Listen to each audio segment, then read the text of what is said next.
Hello everyone, I'm Brian. Welcome back. Let's go and continue. Tell us your name and ask the question. Pranam Swamiji. My name is I Nidhi. think they can't hear you. Can you pull the mic a little closer? My name is Nidhi, Yes. and I have been exposed to Vedanta for Speak into the microphone, yes.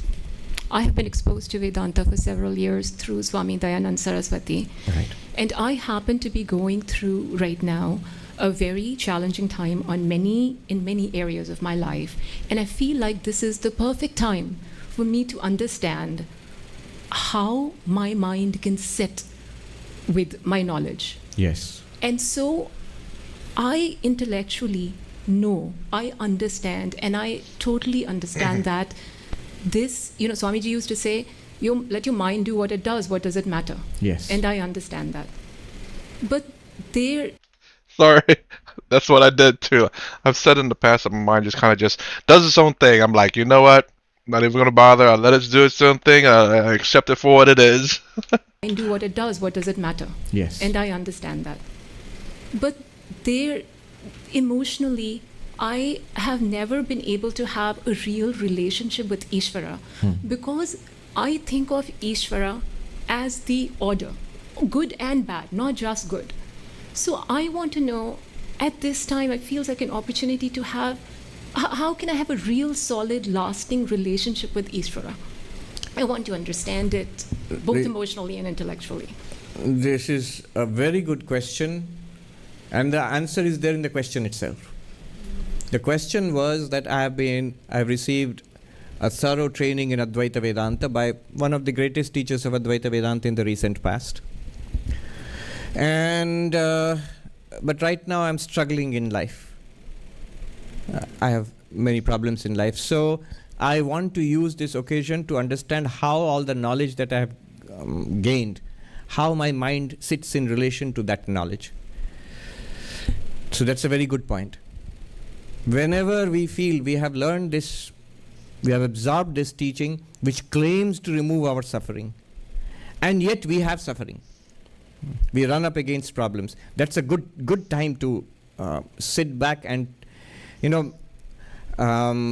fine tune, see what is working and what is not working, where is the lacuna in my understanding, in my practice, what more can I do, what is missing. And then she said, I have never had a deep relationship with Ishvara, with God. For me, God is the order of all things good and bad, but never really a personal relationship with Ishvara. That is the answer to the question also. It might seem like two different questions. Why suddenly bring in Ishvara? But that is the answer to the question. The knowledge is perfect in itself. You are limitless existence, consciousness, bliss. From that perspective, there's no problem. And yet the mind cries out. The heart cries out sometimes. That existence, consciousness, bliss, clothe it in a name and form of Ishvara. For you, it could be Shiva, it could be Krishna, it could be Ramakrishna, it could be Jagannath. For a Christian, it could be Christ or the Father in heaven. And establish a personal relationship with it. I remember 10 years ago, I asked one of the greatest living monks in our order, senior most, he is very, very senior. Now I will not take his name. He's 98, 99 years old now. Very remarkable spiritual teacher. So I took the opportunity, or got some time with him, so I took the opportunity just to ask him in passing a question. That once you have clarity and conviction about non-duality, you have it. What more remains? Does anything more remain? Then he said, immediately, without even giving it a pause or thinking it, he just said, now establish a personal relationship with that reality. How? Let that be the master, I'll be the servant. Or that could be the friend, it could be my friend. Or it could be my father or mother, I could be the child. Or I could be the father or the mother, and that could be my child. Or the mutual loving relationship. So, or a peaceful contemplative relationship of the presence of Ishvara in my life. Realizing that you are Brahman, and all this is Brahman. All of them are Brahman, they are all you. We are all you. And all of this which we see, including that body, including the personal life of Nidhi, is basically you shining forth. Realizing that, now bring that into your life in a personal way. Call it, now give it a name. Call it Shiva, Kali, Durga. Swami Turiyanandaji, one of the greatest non-dualists in our tradition, he used to say, after realizing that you are Brahman, now know that everything that happens in the rest of your life, it is all your life and everything in the universe, it is the mother. Everything. Whether you like it or dislike it, it's the mother. And this whole universe, all our lives is a play of the mother with you. You are the daughter, this universe is the mother of this universe. The underlying reality of Nidhi and that mother is Nirguna Brahman, which is always there. It's always there. So spend the rest of your life in this play with the mother. What should I actually do? It's the microphone is switched off. Yes, repeat that. What should I do practically? Yes, establish a devotional relationship. I will not say in which form, that depends on you. Whatever you are used to. Are you used to Shiva? Are you used to Ganesha? Whatever form. I think I have always rejected the idea of an anthropomorphic God, and that is my difficulty. Yes, but remember, you're a person. You're a person. And you can conceive of the divinity as a person. So conceive the divinity as a person. Vivekananda himself says, I am convinced that there is in this universe a power which considers itself female and itself as the mother of this universe. So that's the mother, the divine mother, Kali, Sri Ramakrishna's Kali. Establish a personal relationship with it. There are two ways of doing this. Keep your Advaitic knowledge in the background. That's always there. That's fundamental to it. Without that, we have nowhere to stand on. So that's there. Now there are two attitudes now. Again, Turiyanandaji is of help here. He says, when Vivekananda said I, he meant all of it. It was a cosmic I. He included everything in it. But Turiyanandaji says, that does not come so easily to us. So we say, thou, you my mother.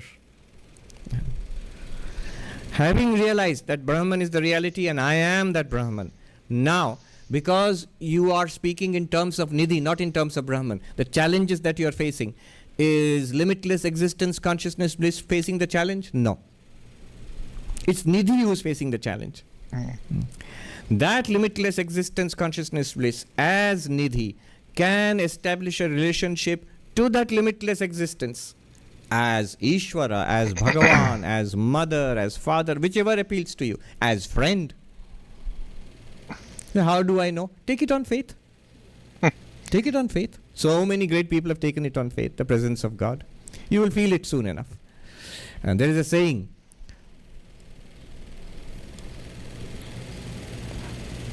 Bodhat prak dvaitam mohaya. Before enlightenment, duality, separation, it leads to delusion, samsara. Prapte manishaya, once enlightenment comes, I am Brahman.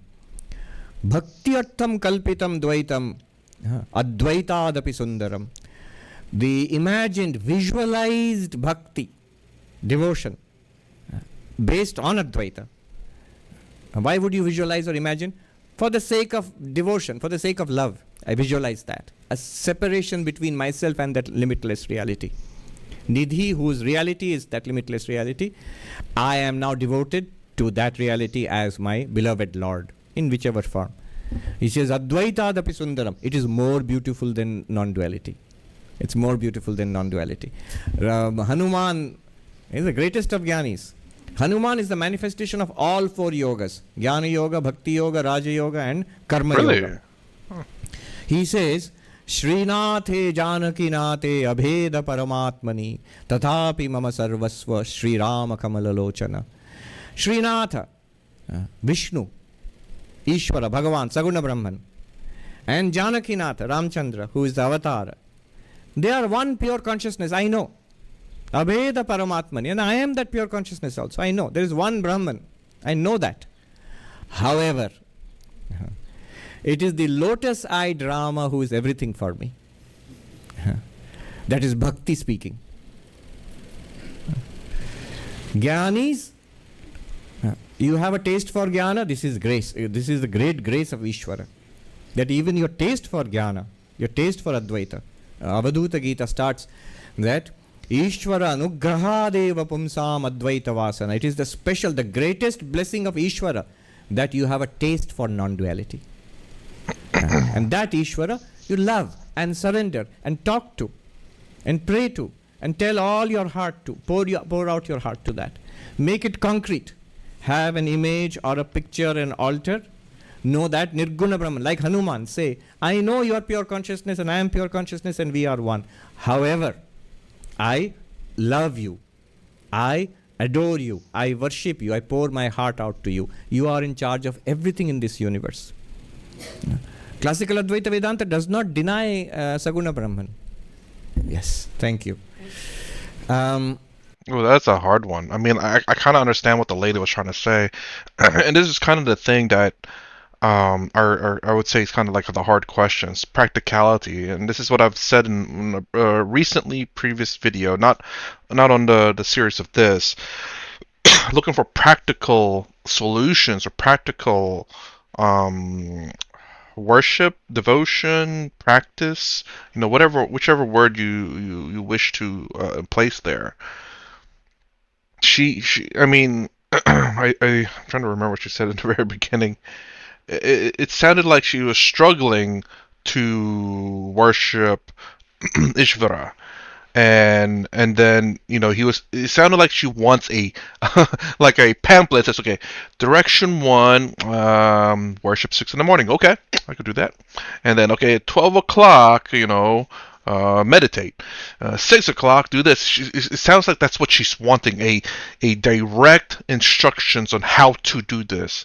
And I understand perhaps Swami here is saying that everyone's different. There's not a single path, and I don't know if she's going to say I don't know you, but more along the lines I don't know what will work for you. You have to kind of follow what works for you.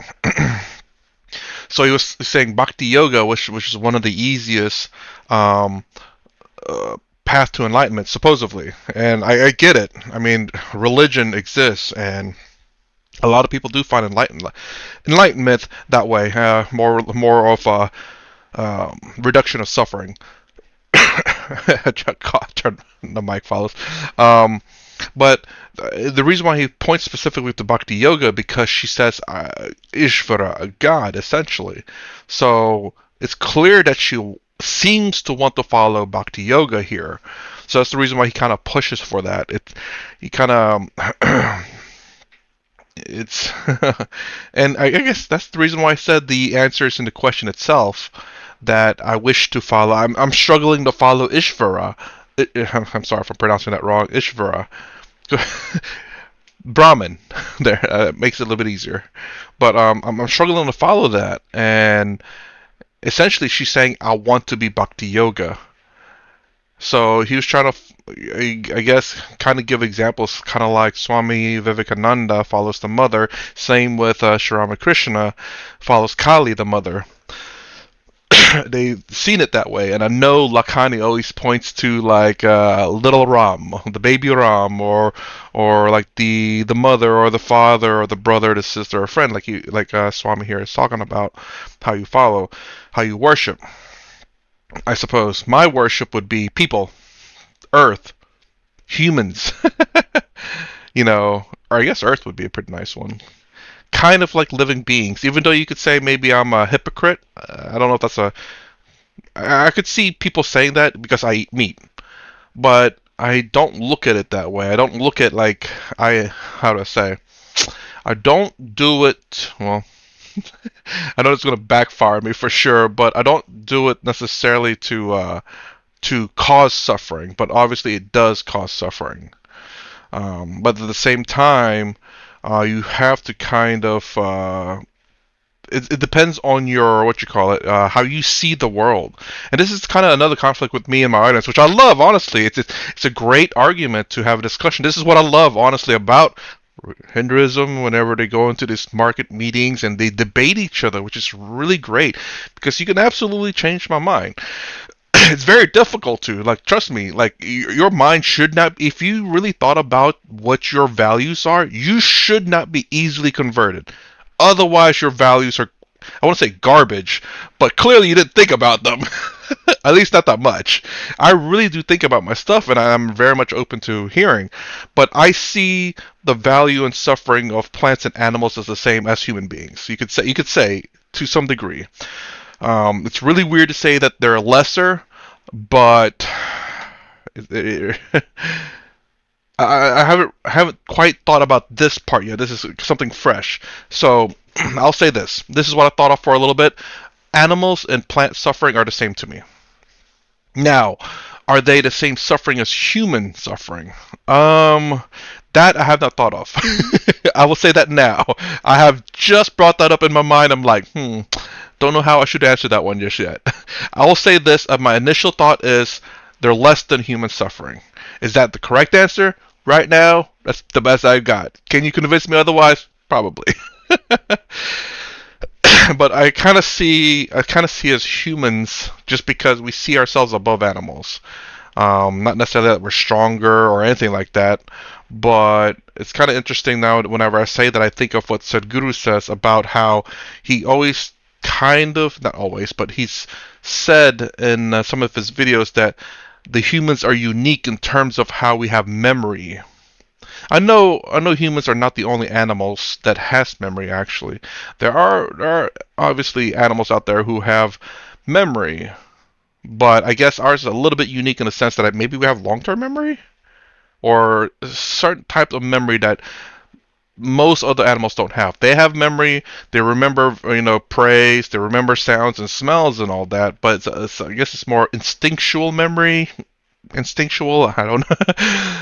Perhaps like elephants tend to have very good memory because they tend to remember the path they take to migrate.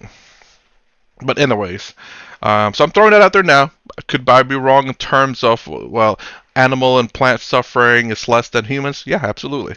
Now, do I think animal and plant suffering is different? No. Um, just because you have to come up with a really strong argument. You can't say because you can see an animal, feel pain or whatever. To me, that's not necessarily a good argument because just because you don't understand whether a plant suffers or not doesn't mean that it doesn't suffer. We can clearly see an animal suffer when we harm it, obviously, but we don't understand whether obviously when we cut off a plant, it will die. It does actually suffer. That root probably won't grow back. It's probably permanently, that part might be permanently dead.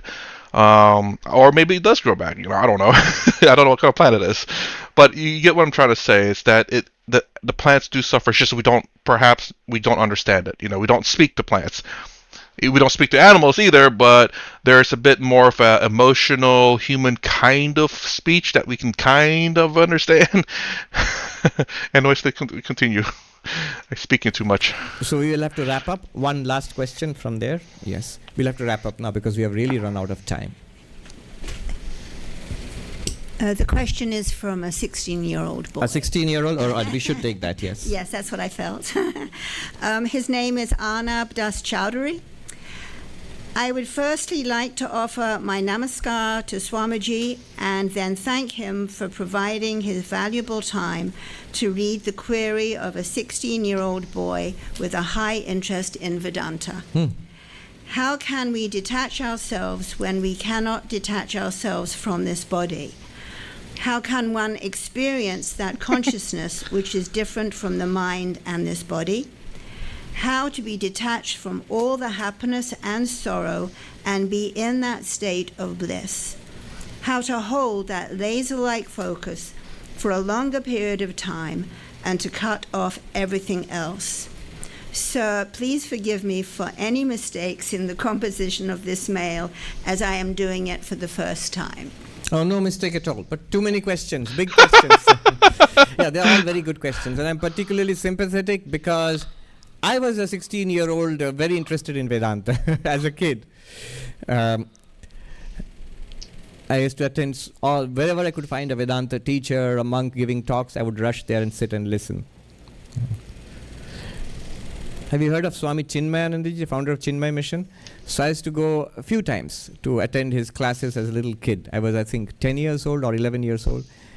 And in this big crowd, he actually noticed me because one of the monks came up to me and said later, the Swami has seen you are coming and he is glad and you should keep coming. And I was too shy to go up to the Swami and speak, and I missed that opportunity, of course. Oh. So yes. Real quick, I actually used to react to his videos. I think I might have seen them all. I'm not sure, but again, I struggle sometimes with certain videos where they just utterly get blocked. So it kind of sucks. I'm wondering if I ever. I do remember Swami Chinmayananda. He is hilarious, dude. I love the way he speaks, and I just remember it's been a long while since I reacted to some of his videos, but hopefully I still have them on his channel. I don't know. I don't know if they've been blocked or not, honestly. Anyways, if you want to watch, it's there. I think I think I did type his name, Chinmayananda. Anyways, I was pausing also. It's just like, man, I wonder if I saw Swami here when I was watching the Chinmayananda video. But I don't think he ever brought anyone up to see him during those filmings.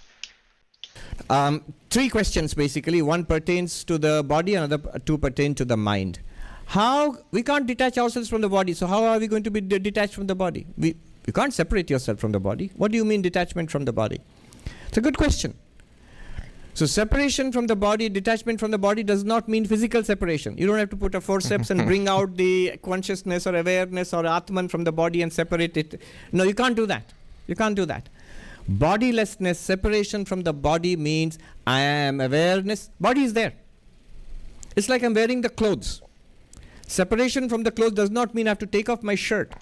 It means I know I am not my shirt. I'm very clear about it. So, separation from the body means I know I am awareness. First of all, I have to be clear about what I am. Then only I'll know that I am separate from the body. I am awareness. In my awareness, the body is revealed. Vedanta will give many, many arguments. Let me give you one example. You are aware of the body just like you are aware of the table, of the clock. You are aware of the body. But you don't say I am the table, I am the clock. You say I am the body. Why? You may say that, but if you hit the table like that, table doesn't feel anything. I don't feel anything at least. But if you hit the body, I feel something. So I am the body. No. Even when you feel something, that feeling is also an object, like the table or the clock. That's also a thing. It's a strange way of thinking, but that's what Shankaracharya says. Even a pain is a thing. Just as a table is a thing and a clock is a thing, the pain is a thing. And I've said this before too, a great way to know that it's a thing is the fact that you can take pain blockers, and guess what? You do the exact same thing, don't feel it anymore. So you know it's something that's separate from you, because if it's something that you can block, then clearly it's not you. So a great example to make that a bit easier to understand for people who don't probably follow this, or probably mostly like I would say Westerners, but generally speaking, people who don't follow Advaita Vedanta, is the fact that I feel pain whenever I do this, so clearly it's me. It's like, no, you can take pain blockers or pain relievers, and then you hit it, and you're like, oh, I don't feel that anymore. But you're hitting it the same. It's like, well, then if it's you, how can you block you with pain relievers, with substance, So the body is an object. You are not an object, you're a subject. That's an argument. Another interesting experience, let us say. Dreams. When you fall asleep and you dream, you're completely unaware of the body which is sleeping. Completely unaware of it. And in the dream, you are doing things and you have a body in the dream. It appears like that. When you wake up, you realize that was just imagined. That was just a dream. So the physical body, which I think I am, I cannot be separate from it. I cannot be detached from it. Every night you're detached from it. How? Not physically, in your experience. your experience, our experience continues in the night. As it is continuing now, it will continue in the night. But the bedroom will disappear, the body will disappear from my experience. And a new world of dreams will come. And there will be a body in the dream also, very much like this one. So, my point here is, your experience as a subject, your experience as a conscious being continues whether you are experiencing this body or not. Without reference to the body, you continue to exist in your own experience. So these are ways you can understand that I am separate from the body, but the practical way in which you are separate from the body is this. This is the most important thing. Get control over the body. Don't think that I am the body. Overcome the laziness of the body. Overcome the suffering and pain of the body. To the extent that's possible, don't overdo it. Use the body as an instrument. Don't think of the body as yourself. That is the way to overcome the suffering of the body. Examples will show you. I have seen one monk. He was very old at that time. He was paralyzed in both the legs, blind in both the eyes, in the hospital. You might think this is a terrible condition to be in. You're old and dying and you're paralyzed. You're entirely dependent on others, on the mercies of others, and you're a monk. You have no family, nobody to take care of you, no money, nothing. So now, and that monk he had the least body consciousness of anybody I've ever seen. We have more body consciousness than that. At no point did I was with him in the same hospital for nearly 2 months. At not once did I ever hear him complain about anything regarding the body. Oh, he was a feisty one. He scolded everybody, and he had fun. He had a shriveled body but a strong voice. He literally dominated the whole ward, And anytime you come up to him, he has nothing to say about himself. He'll ask about you. Tell me your name. Where have you come from? Which ashram have you come from? Who's there? How are the things there? Tell me. Convey my best wishes to them. Say that Swami so and so has conveyed his prayers and best wishes and love to them. See, a vibrant mind in a ruined body, that is bodilessness. That is detachment from the body. In spite of the illness of the body, sickness of the body, weakness of the body, can you carry on with your spiritual practices? You're a student. Can you carry on with your studies? This story was told by Swami Bhaskaranand. He was a very senior monk now in Seattle. Many years ago, decades and decades ago, in Belur Mutt, he was there as a much younger monk, of course. Swami Vireshwaranandji was the president of the order. And he was very sick, dying of cancer. So this Swami who told the story, he went to see Swami Vireshwaranandji, this very old senior monk, ill and dying, president of the order. He found him sitting supported by pillows and answering mail. In those days by hand. Nowadays you call it snail mail. Answering, writing letters. So this Swami said, Maharaj, you are ill. Take rest. Why do you have to do this? Others can do it for you. And he was almost blind in his eyes, Swami Vireshwaranandji. He couldn't see also. He was still writing the letters. So he said, if a monk can get up and sit, a monk can work. If you just can't get up, you're so sick, all right, you're excused. If you can even sit up, then no more excuse for you. Back to work. That is overcoming the body, bodilessness. I don't care. I remember one more example. I can give you countless examples which I have seen with my own eyes, and many, many more from the books. Swami Bhuteshanandaji Maharaj, who was 98 years old at that time and quite ill. He was the president of the order, 12th president. I remember this, I saw with my own eyes. I went there, we bowed down, and somebody asked him, which is a typical question almost every day, Maharaj, how are you feeling today? How in the Bengali word, the language is Shorir Kemon, how's the body? Shorir Kemon, how's the body? And the Swami, who would speak with a characteristic drawl, 98 years old and so frail, and he said, Tumra eto shorir karo keno. Why do you all keep talking about the body? That is detachment from the body. Similarly, detachment from the mind. Upset. Mind is upset. Have you seen little children? You're 16 years old, so it's not for you. But if you have a little brother or sister, and 3 years old, 4 years old, scream, start crying, shouting, for no reason at all. Parents know that. It's not very important. People say, have you seen the joyous, innocent smile of a baby? Yes, but have you seen a baby bawling? Both are very natural, very intense. Without any hesitation, great joy. But it could be next moment itself, screaming in complete, like as if the world is falling apart. What has happened? Maybe the toy has fallen down from the pram. That's all. That's all. And remember, the mind is like that.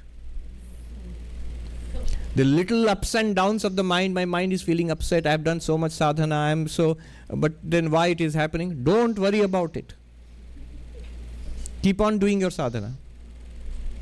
If the mind just refuses, will not do sadhana, good, let it rest a little bit. And then when the mind is little better, it will get better, don't worry. Within a few minutes, few hours, few days, it will get better. If there is serious mental issues, take help. Take medicine if necessary. Don't give too much importance to the ups and downs. I've seen, especially in this country, now in India also, people are over-aware of themselves. They over-analyze. I felt like this and I thought this, then I said that. Nobody is interested.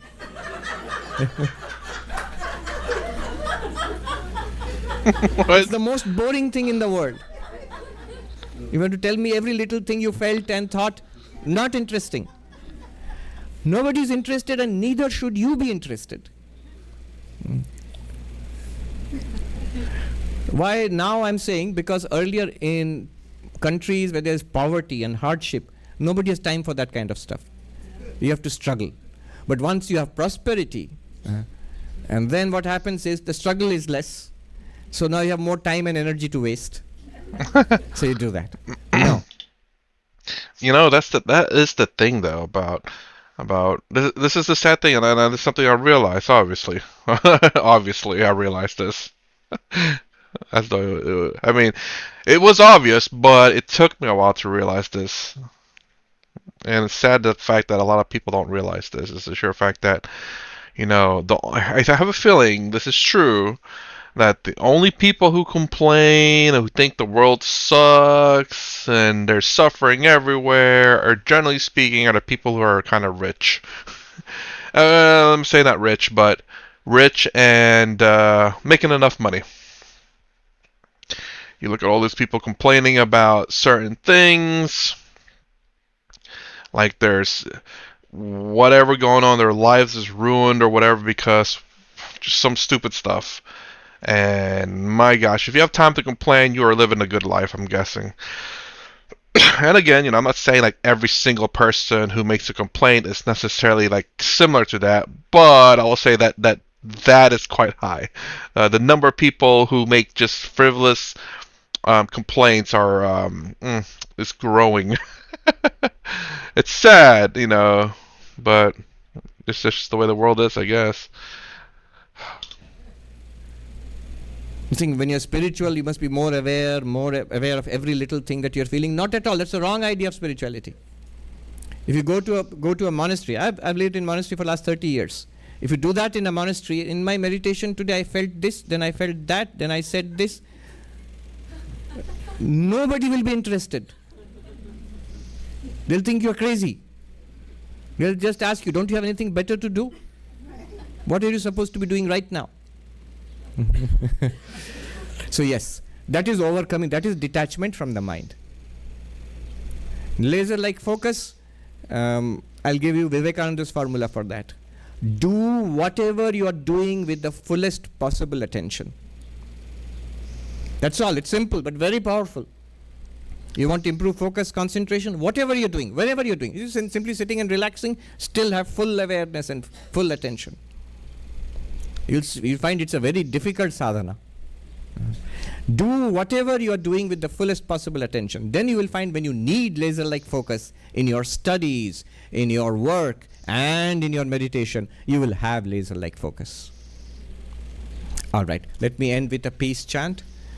Om Shanti Shanti Shanti. Harihi Om Tat Sat. Shri Ram Krishna Arpanamastu. I pray to Sri Ramakrishna, Ma Sharada, Swami Vivekananda, yes, to bless all of us. May they shower their blessings upon us this summer and in all the summers and winters in our life in the years to come. Somebody asked why we shut down every year in summer. So it's a tradition. I think New Yorkers generally used to leave town when it got hot like this. Now you know why. But Swami Vivekananda also left town in the summer of 1895, and he went to Thousand Island Park. Yes, go on, please. The basket. So that's why we shut down. We'll reopen again in the third week of September.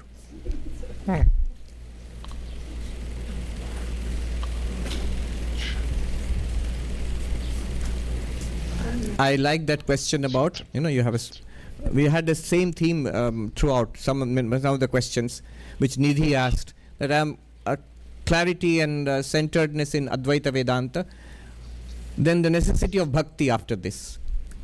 It's always good to cultivate deep bhakti, deep devotion, deep selflessness, and deep knowledge. All four of them. Why should we not? We have an intellect for understanding. We have a heart to feel. We have hands to work and a mind to meditate. Why not? Do all of that. And when we do all of that, all of them become easier. If we try to do them in isolation, it becomes difficult. Yeah. Very good.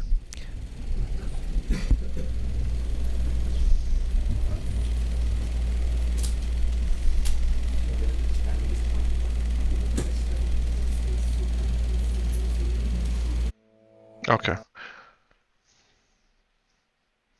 I was wondering what they were doing towards the end there. I wasn't sure. He said something about the basket. I don't know if someone wouldn't mind explaining that. So I mean, have anything else to say towards that last bit? Not much else, I don't think. I think I said enough already, though. um, yeah, I think that's all I have to say. I mean, I didn't realize he shut down during the summertime. The 3 months. I was looking at I was trying to find a calendar that showed me all the months of the year, so I could see how long it was shut down for. So it's from June to September. He said. I didn't realize that, huh? I wonder why he shuts down. I mean, he said I think it was because maybe it was hot, and I mean it's kind of strange. He says it's tradition as well, um, but I don't know. I don't live that far up north, so I don't know if they have like air conditioning or not. If you travel through the south, to the a little bit to the west, I know most southern states have AC because it's always hot. It's like always hot. So almost every place has air conditioning. Um, but yeah, I've never tried. I don't live that far up north, so I don't know for sure. Um, so, anyways, that's all I really have to say about this video. I think I said enough anyway. So if you like my content, please consider subscribing. Thumbs up, the stand down below. Thanks for watching. I will see you in the next vid.